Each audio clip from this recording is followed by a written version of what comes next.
બનાસકાંઠાના લાલપુર ખાતે ભાજપ કોંગ્રેસના આગેવાનો એક મંચ પર જોવા મળ્યા। કોંગ્રેસ છોડીને ભાજપમાં ગયેલા આગેવાનોને કોંગ્રેસમાં પુનઃ આવવા આમંત્રણ અપાયું। બનાસકાંઠાના લાલપુર ખાતે ભાજપ કોંગ્રેસના આગેવાનો એક મંચ પર કોંગ્રેસ છોડી ભાજપમાં ગયેલા આગેવાનોએ કોંગ્રેસમાં પુનઃ આવવા આમંત્રણ। બનાસકાંઠા સાંસદે ભાજપ આગેવાન મહેશ દવેને ખુલ્લા મંચ પરથી આપ્યું આમંત્રણ। મહેશ દવે લાખણી વિસ્તારમાં મજબૂત આગેવાન છે। 2017માં ભાજપ છોડી કોંગ્રેસમાં ગયા, ફરી 2023માં મહેશ દવે ભાજપમાં જોડાયા। વા વિધાનસભાની ચૂંટણી પહેલા જ સાંસદને આમંત્રણ આપતા અનેક તર્ક વિતર્ક।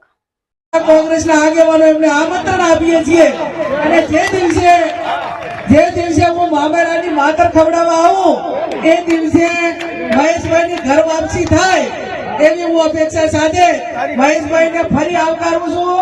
તો એમની લાગણી પાછી ઘર વાપસી કરવા માટેની હોય તો અને મને શું કે રાતે ભૂલો ઘરે આવે કે શું કે એની કહેવત છે ભાઈ રબારીની ગાય દાડે ગમે તે સરવા થાય પણ હાજર દૂધ ઘર ધરીને આલે એમાં દેવનો દાડે ભૂલ્યો હોય રાતે પાછો ઘરે આવે કે રાતે ભૂલ્યો એ દાડે ઘરે આવે એટલે ઘરે આવવામાં મહેશભાઈ કઈ વાંધો નથી। દૂધમાં જેમ સાકર ભળી જાજો અને જે દિવસે લાકડી મુકામે સત્કાર સમારંભ ને આપણો માતર ખવડાવવાનો જો પ્રોગ્રામ છે એ દિવસે તમારી જાહેરાત થાય એ અપેક્ષા સાથે આપ સૌનો ખૂબ ખૂબ હૃદયપૂર્વક આભાર।